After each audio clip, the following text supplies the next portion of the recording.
Hey guys, welcome back to my channel. It's me, Irvin, with another anime review.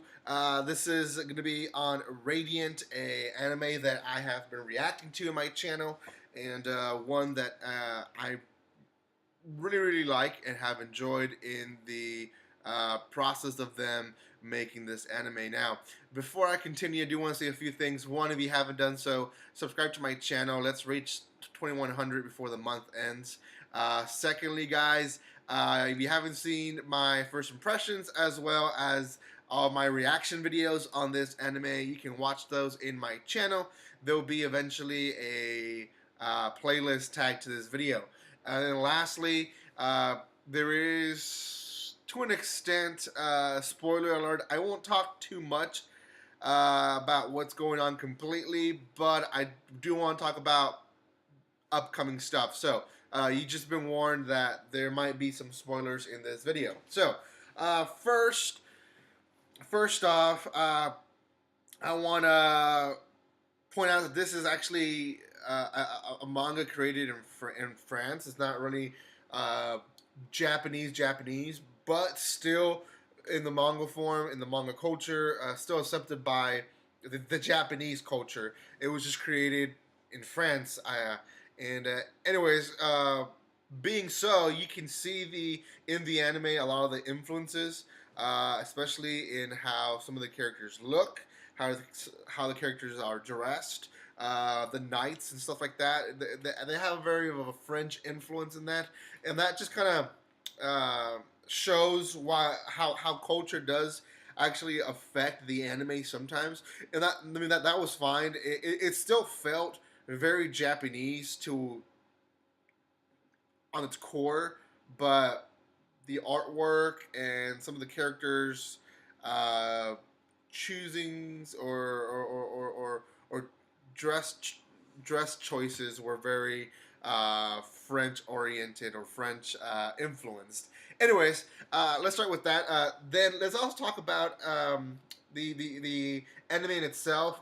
It's basically a world where there is magic users and non-magic users. The magic users are considered to be tainted and are really discriminated by the non-magic users, and that is because the reason they are magic users is because at one point they were attacked and survived an attack from a creature called a nemesis. Now, nemesis, we don't know much about them other than they come in eggs, they fall from the sky, and once their egg cracks, they go berserk and start destroying everything. Now, up to this point, that's the general idea of what a nemesis, or at least what we get as an understanding what a nemesis is. And we also understand why people are so prejudiced and and really are against people that have magic. They're just afraid.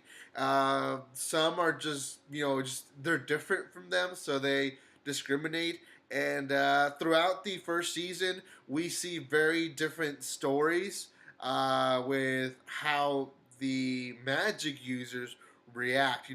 Some, like Alma, one of the main side characters, she knows how to ignore it. She knows how to do it. Now, Seth, the main character, he really wants to go out of his way and prove to them that they're equals, they're in equal terms, that they can live in harmony. And by doing so, he makes a lot of mistakes, and because of his mistakes, people start, going against him.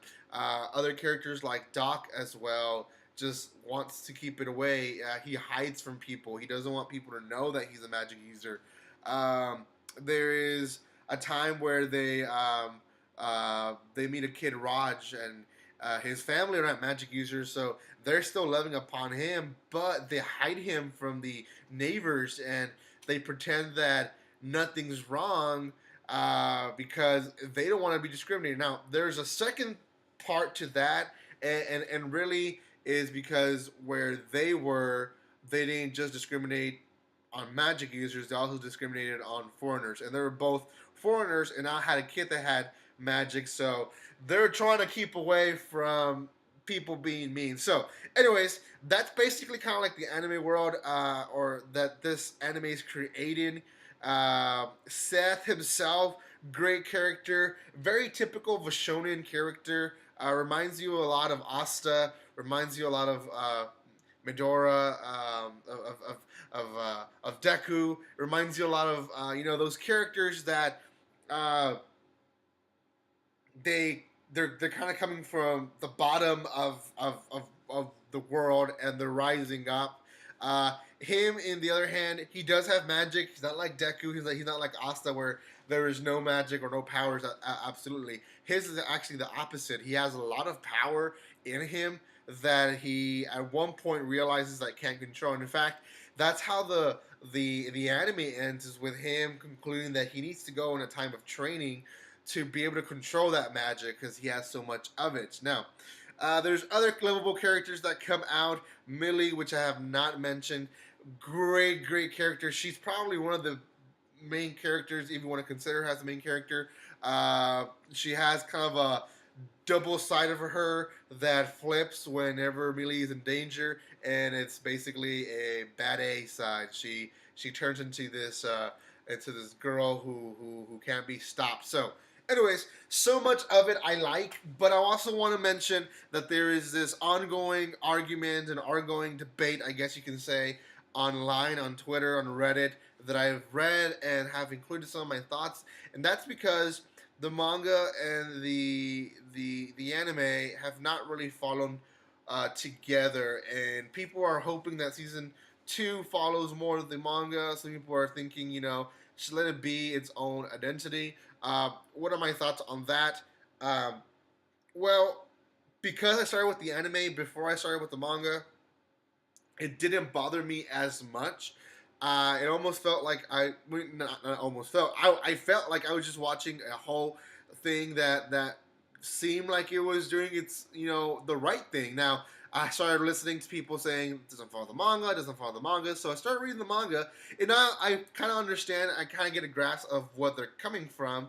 I'm not at the point where they say they completely come off, but well, my thoughts on that is, there's a lot of anime that's done that. Soul Eater was another one that did that. People were angry with the ending of Soul Eater and really just the end portion of it. And I fully agree. For a manga reader, you want to see the anime unfold the way that the manga unfolds. So as a reader, I fully understand and fully agree that creators should be very cautious in how they do this. Now, on this particular anime, I didn't think it was done too badly. There was 1 or 2 episodes that were kind of slow, but for the most part, I think it was a great anime. Great first season. It definitely made me want to watch some more. And as of today, they have announced a second season. They announced it in their last episode 21, but they also announced it on Twitter by NHK before it even released in the U.S. So, anyways, as of right now, there is a second season. I know I've talked a lot about this anime, so I'm gonna cut this video short because I usually have my reviews at 5 or 7 minutes, and I'm already past that. But really great anime. Out of 10, what would I give it? I would give this anime as of right now 7 out of 10. Now, why not higher? The story building is great, but knowing that they probably didn't know they're going to continue the anime, for a while it was a maybe.